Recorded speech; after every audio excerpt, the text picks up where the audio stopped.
ಎಲ್ರಿಗೂ ನಮಸ್ಕಾರ. Welcome back my YouTube channel. ಸ್ನೇಹಿತರೆ, ಎಲ್ಲರೂ ಹೇಗಿದ್ದೀರಾ? ನಾನು ಚೆನ್ನಾಗಿದ್ದೀನಿ, ಇವಾಗ ಹುಷಾರಾಗಿದ್ದೀನಿ. ಎಲ್ಲರೂ ಹೇಗಿದ್ದೀರಾ? ಆರಾಮಾಗಿದ್ದೀರಾ ಅಂತ ಭಾವಿಸ್ತಾ ಇದ್ದೀನಿ. ಇವತ್ತಿನ ವಿಡಿಯೋದಲ್ಲಿ ಮೊಳಕೆ ಕಟ್ಟಿದಂಥ ರಾಗಿಯಿಂದ ಮಸಾಲೆ ದೋಸೆ ಯಾವ ರೀತಿ ಮಾಡೋದು ಅಂತ ತೋರಿಸ್ತಾ ಇದ್ದೀನಿ. ಹಂಗಂತ ತುಂಬ ಕೆಲಸ ಅಂತ ಭಾವಿಸ್ಬೇಡಿ. 10 ನಿಮಿಷದಲ್ಲಿ ಈ ರಾಗಿ ಮಸಾಲೆ ದೋಸೆ ರೆಡಿಯಾಗುತ್ತೆ.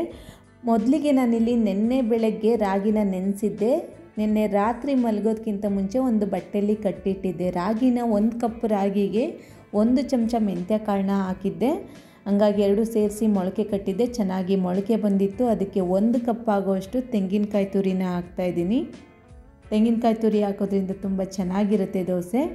1 ಹಸಿಮೆಣಸಿನ್ಕಾಯಿ, 1 ಅರ್ಧ ಇಂಚ್ ಆಗೋಷ್ಟು ಹಸಿ ಶುಂಠಿ, 1 ಅರ್ಧ ಚಮಚ ಆಗೋಷ್ಟು ಜೀರಿಗೆ. ಅದಾದ ನಂತರ ಇದನ್ನೇನು ಫರ್ಮೆಂಟೇಷನ್ ಆಗಬೇಕು ಅಂತ ಏನಿಲ್ಲ. 1 ಕಪ್ ಆಗೋಷ್ಟು ಹುಳಿ ಮೊಸರನ್ನು ತೊಗೊಂಡಿದ್ದೀನಿ. ಭಾಳ ಚೆನ್ನಾಗಿರುತ್ತೆ. ಹುಳಿ ಮೊಸರು ತೊಗೊಳ್ಳಿ. ರುಚಿಗೆ ತಕ್ಕಷ್ಟು ಉಪ್ಪು. ಇದಿಷ್ಟನ್ನು ಹಾಕಿ ಈ ಒಂದು ರಾಗಿ ಏನಿದೆ ಇದನ್ನು ಚೆನ್ನಾಗಿ ನುಣ್ಣಗೆ ರುಬ್ಕೋಬೇಕು.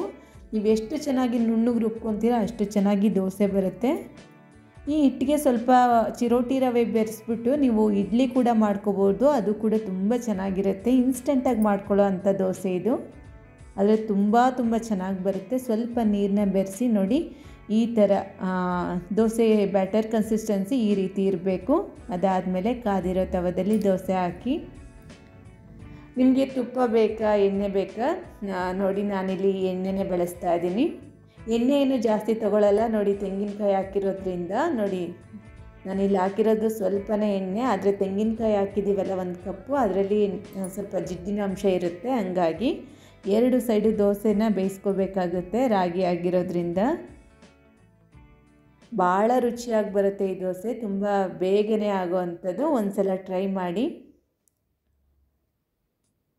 ನಾನು ಭಾಳ ದಿನ ಆದಮೇಲೆ ಈ ಥರದ್ದೆಲ್ಲ ತಿಂತಾ ಇರೋದು. ನೋಡಿ, ಮಸಾಲೆ ದೋಸೆ, ಕ್ರಿಸ್ಪಿ ರಾಗಿ ಮಸಾಲೆ ದೋಸೆ ರೆಡಿ ಆಯಿತು. ಕೇವಲ 10 ನಿಮಿಷದಲ್ಲಾಗುತ್ತೆ. ಭಾಳೇನು ಕೆಲಸ ಇಲ್ಲ, ಬೇಗ ಆಗುತ್ತೆ. ಟ್ರೈ ಮಾಡಿ ಒಂದು ಸಲ. ಇದ್ರ ಜೊತೆ ನಾನು ಚಟ್ನಿ, ಆಲೂಗಡ್ಡೆ ಪಲ್ಯ ಎರಡೂ ಮಾಡಿದ್ದೀನಿ. ಒಂದು ಸಲ ಟ್ರೈ ಮಾಡಿ. ಯಾವ ರೀತಿ ಬಂತು ಅಂತ ಕಮೆಂಟ್ ಮೂಲಕ ತಿಳಿಸಿ. ಪ್ಲೀಸ್ ನನ್ನ ಚಾನಲ್ಗೆ ಸಬ್ಸ್ಕ್ರೈಬ್ ಆಗಿ. ತುಂಬ ಜನ ಕಮೆಂಟ್ ಮಾಡಿ ಹೇಗಿದ್ದೀರಾ ಅಂತೆಲ್ಲ ಕೇಳಿದ್ದೀರಾ. Thank you so much. ತುಂಬ ಹುಷಾರಿರಲಿಲ್ಲ, ಅದಕ್ಕೆ ವಿಡಿಯೋ ಅಪ್ಲೋಡ್ ಮಾಡೋಕ್ಕಾಗಿರಲಿಲ್ಲ. ಈಗ ಹುಷಾರಾಗಿದ್ದೀನಲ್ಲ, ಇನ್ನು ಮುಂದೆ ಡೈಲಿ ವಿಡಿಯೋ ಅಪ್ಲೋಡ್ ಮಾಡ್ತೀನಿ. Thank you so much video ನೋಡಿದ್ದಕ್ಕೆ. ಮತ್ತೆ ಸಿಗ್ತೀನಿ. ನಮಸ್ತೆ.